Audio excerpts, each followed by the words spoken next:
오늘 마태복음 26장 47절부터 68절까지는 겟세마네 동산에서 예수께서 잡히시는 모습과 그리고 공회에 끌려가셔서 공회에서 예수님께서 자기 자신을 계시하시는 것이 기록되어 있습니다. 보통들 예수님이 신문 받았다고 하는데 예수님이 신문 받으신 게 아닙니다. 많은 거짓 증인들을 세우고 예수를 죽이려고 하는 그 공회 앞에 예수님께서는 침묵을 지키십니다. 침묵하십니다. 아무 대답 안 하십니다. 그리고 대제사장이 묻습니다. 내가 그리스도냐?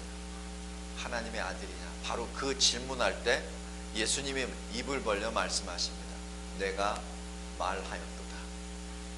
예수님께서는 거룩하신 하나님이시요 완전하신 사람이십니다.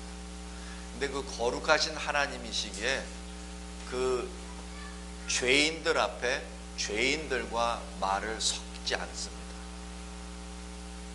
침묵하시는 이유는 이사야서 53장에처럼 어린 양이 마치 도살장에 끌려가서 아무 표현을 못하는 그런 것처럼 표현이 되어 있으나, 그러나 예수님은 거룩하신 하나님이시요 그리고 완전하시고 거룩하신 사람이기에 거룩하지 아니하는 죄인들과 말씀을 안 섞습니다.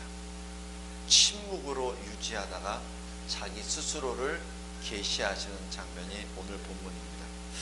먼저 47절부터 56절까지 말씀 보겠습니다. 예수께서 이 십자가의 고난을 기도로 준비하십니다. 기도로 준비하시고 그 기도하는 중에 제자들에게 같이 기도하기를 원하시며 동시에 예수께서 어떻게 기도하시는 것을 스스로 다 보여주십니다. 그 전에는 기도하신 모습을 보여주시지 않았습니다. 그냥 제자들을 놔두시고 그냥 하시던 대로 산으로 올라가사 기도하셨다라고 기록합니다. 어떻게 무슨 내용을 가지고 기도하셨는지는 모릅니다. 그런데 유독 이 겟세마네 동산, 특별히 십자가 고난 바로 직전에 드린 그 기도는 제자들에게 다 보여주십니다. 그리고 그 기도로 준비하는 중에 이제 47절에 가룟 유다가 나타납니다. 가룟 유다, 예수의 제자 중에 한 사람. 그런데 여기 47절에 보면은 12 중에 하나 이렇게 표현합니다.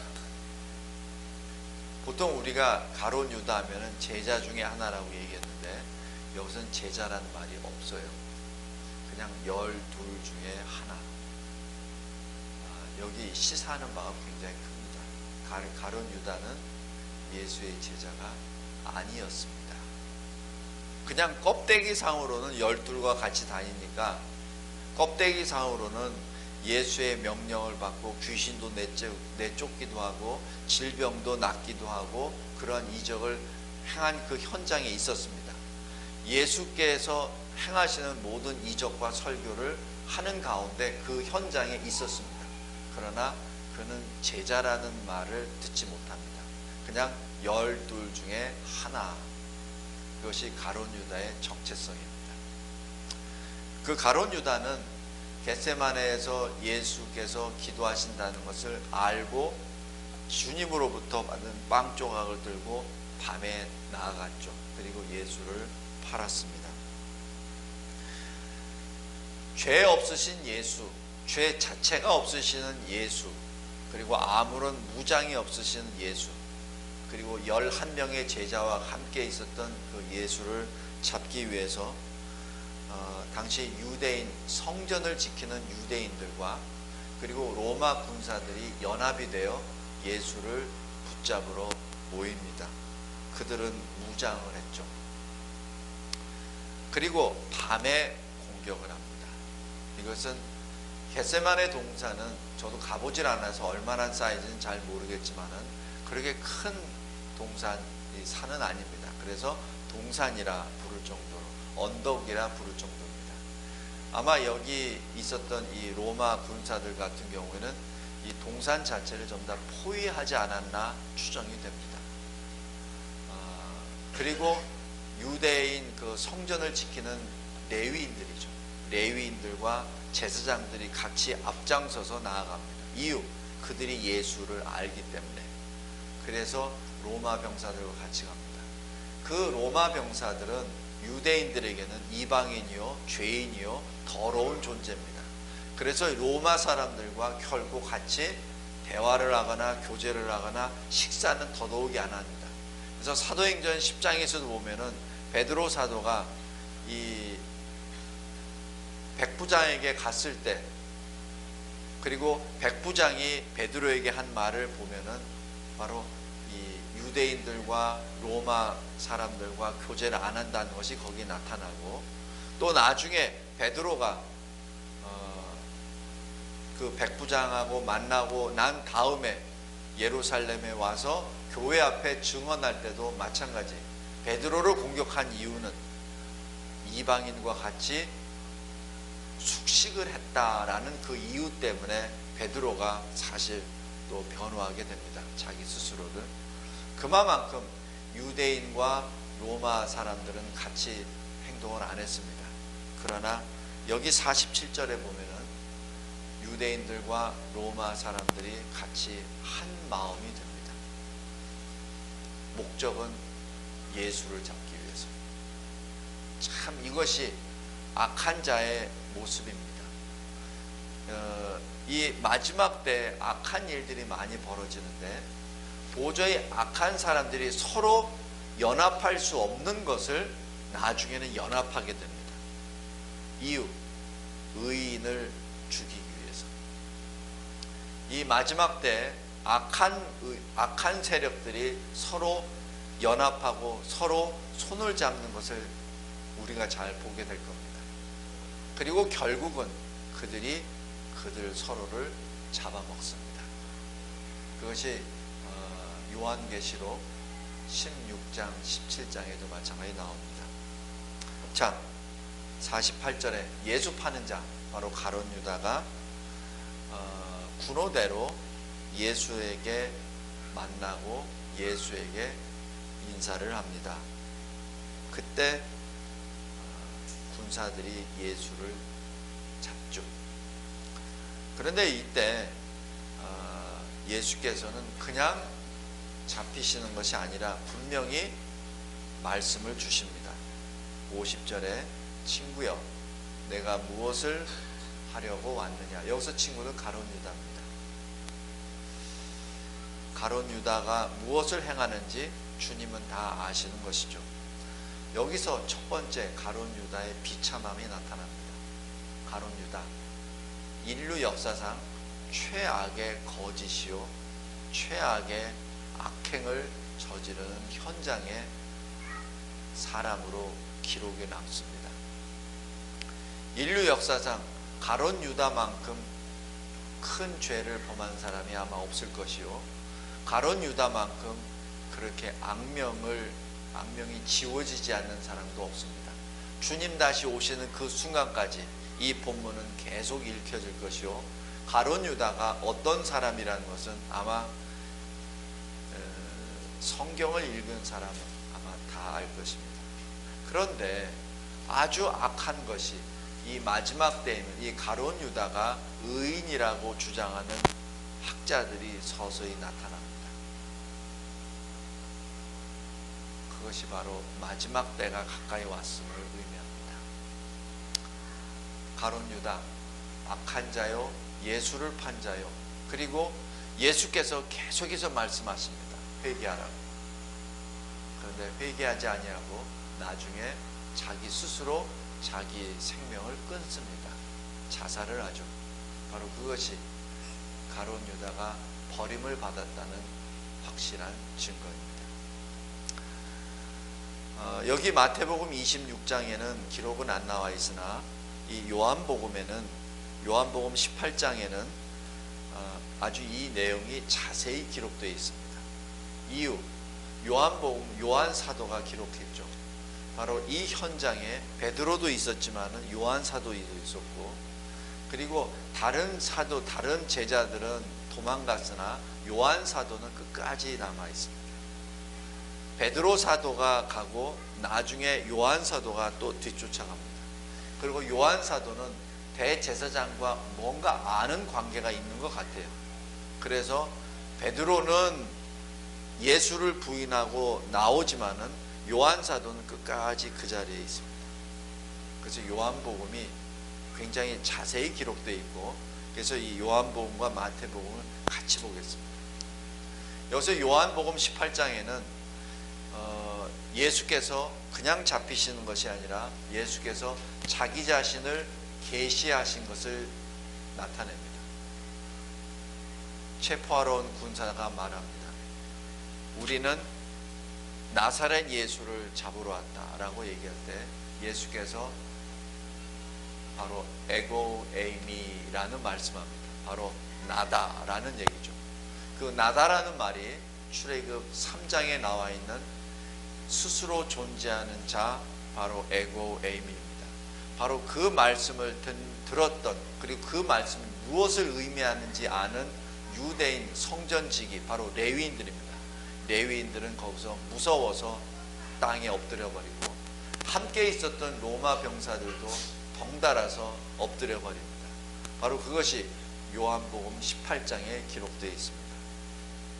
그리고 그 와중에 베드로가 대제사장의 종 말고의 귀를 잘라내죠.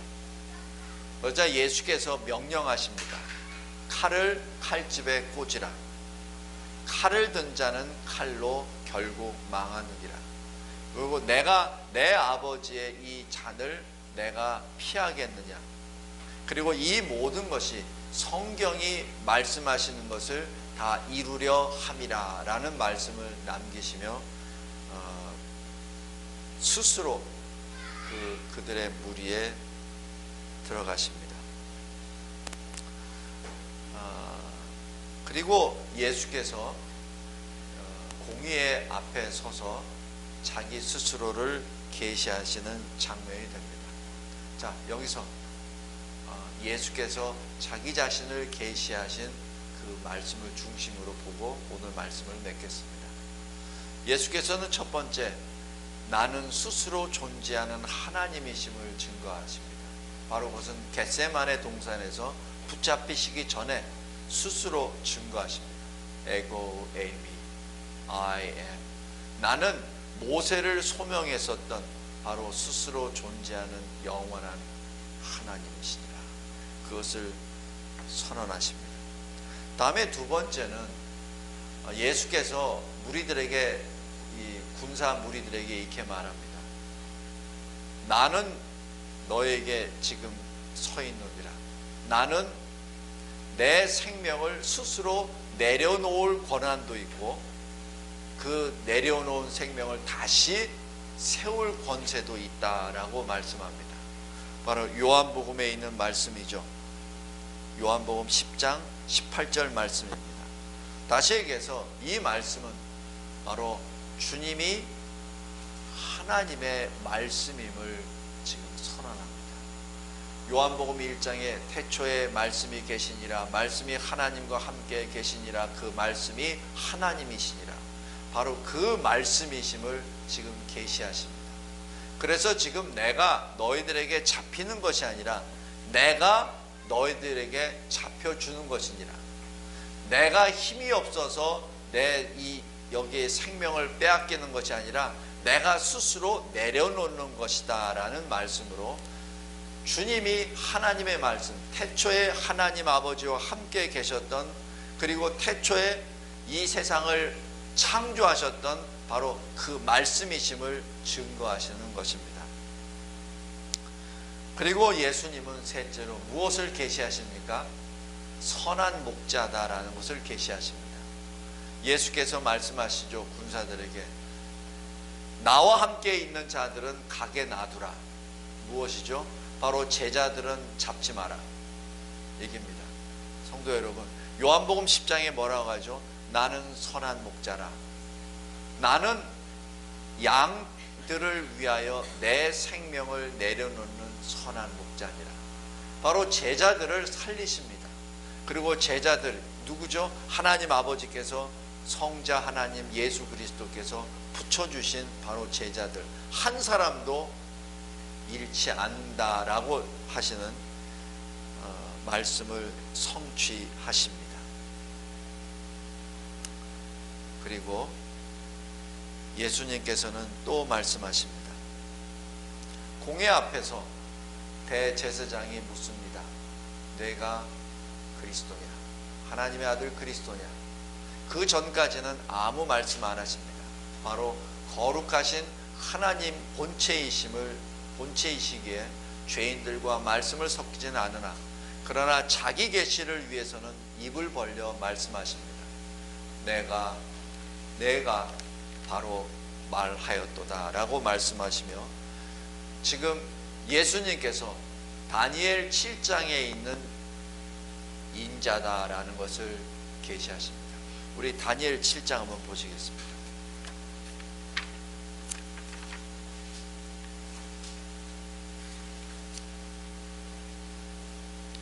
다니엘 7장 구약 1245페이지입니다. 13절 14절 보겠습니다. 제가 읽겠습니다. 하나님의 말씀입니다.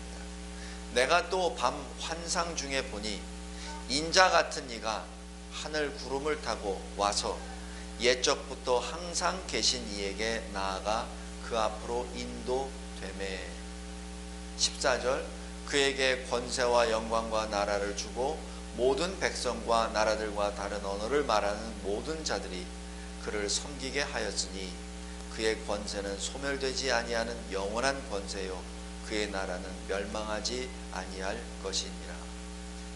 바로 여기 13절 14절에 나와 있는 그 인자는 이 세상을 심판하시기 위하여 오시는 심판주의 모습이십니다.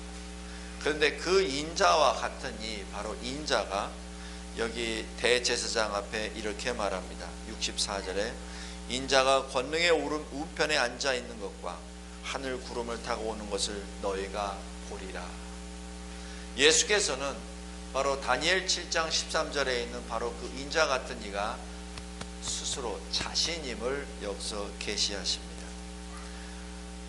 여기서 대제사장이 더 이상 물을 게 없다라고 얘기하며 사형을 선고를 합니다. 성도 여러분,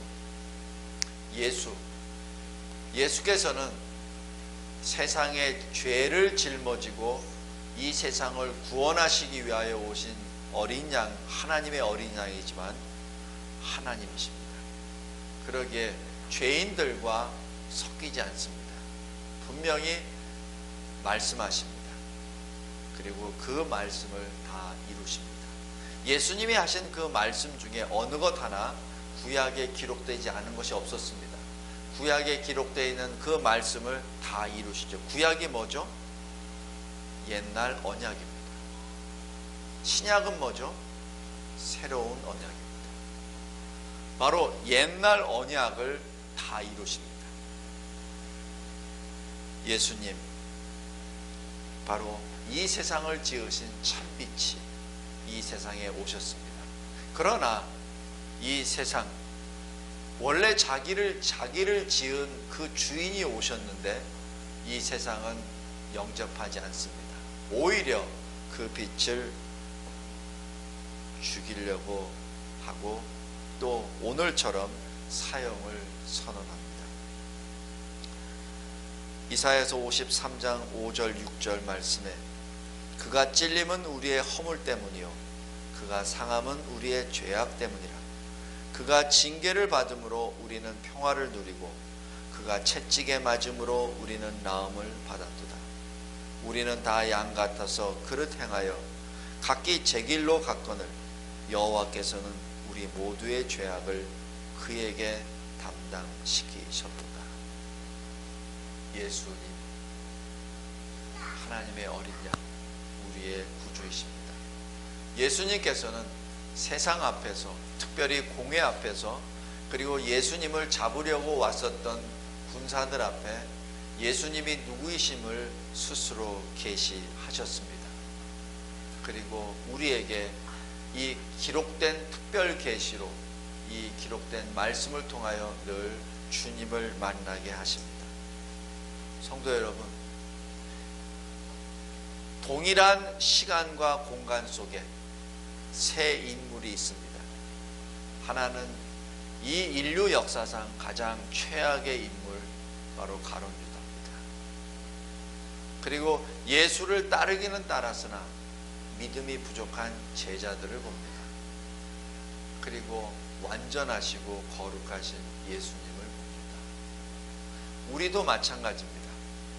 우리가 의지할 것은 세상에 어느 누구도 없습니다. 우리가 의지할 대상은 오직 예수 한 분이십니다. 그리고 이 세상에 있는 사람들은 의지의 대상이 아니라 전도의 대상입니다. 복음의 대상입니다. 혹시 전도하다가 낙심하십니까? 낙심할 필요 없습니다. 그것이 죄인의 원래 모습입니다. 저도 전도하다가 보면은 굉장히 화가 날 때가 많이 있어요. 내가 뭘 잘못했다고 저 사람한테 그 웃는 모습으로 해가며 욕을 먹어야 되나? 또 실컷 전도지 줬는데 그냥 접어서 던지는 것도 아니고 조각조각 다 내서 그것도 그냥 바닥에다 버리는 게 아니라 물이 있는 동에다 버려버리는지, 그거 전도지 싼 거 아니거든요. 상당히 예쁘게 해서 많은 사람들, 특히 예수 모르는 사람한테 잘 보라고 한 건데, 또 어떤 사람들은 그냥 그렇게만 하는 것이 아니라 오히려 욕하는 사람도 있습니다. 마치 싸우려고 대드는 사람들처럼 왜 이런 거를 주냐고도 얘기합니다.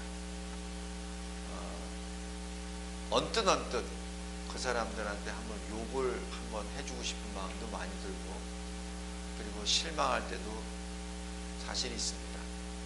그런데 성도 여러분, 실망할 필요도 없고 화낼 필요도 없습니다.